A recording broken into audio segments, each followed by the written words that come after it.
blockchain peut être assimilée à une base de données spécialisée dans l'enregistrement de transactions qui serait stockée par des dizaines, des centaines, des milliers d'ordinateurs. Les informations de cette base de données sont écrites dans des blocs de même longueur qui sont dupliqués, cryptés et reliés les uns aux autres pour garantir une sécurité maximum. La première blockchain a été conceptualisée par Satoshi Nakamoto, dont personne ne connaît l'identité. En 2008, il avait besoin d'un système de transactions sécurisé et anonyme pour la monnaie virtuelle qu'il venait d'inventer, le Bitcoin. Mais les blockchains peuvent servir à tout autre type de transaction, comme par exemple établir numériquement des documents légaux, garantir les dons aux associations, ou encore améliorer la traçabilité de la chaîne alimentaire. Explication. Toutes les blockchains reposent sur des principes informatiques plus anciens. Les deux principaux sont le cryptage asymétrique et le hachage. Ces deux principes sont aussi utilisés lors de nos achats sur des sites web ou lors de transferts d'informations par Internet. Ils constituent la base de la sécurisation des échanges sur les réseaux. Pour ce qui est du cryptage asymétrique, elle utilise deux clés différentes.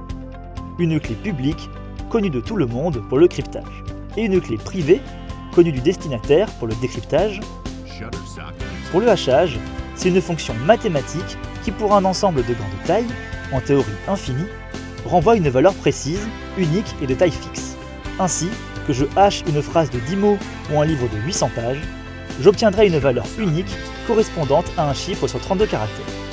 Et pour savoir si quelqu'un a modifié une valeur dans le document haché, il suffit de le comparer avec le hachage du document original. Si ce n'est pas équivalent, c'est que le document a été modifié. Dans le cas de la blockchain, chaque bloc contient la valeur de hachage du bloc précédent. On peut donc à tout moment savoir si un bloc a été modifié ou pas et garantir ainsi l'intégrité de la blockchain et des transactions mémorisées. Conclusion.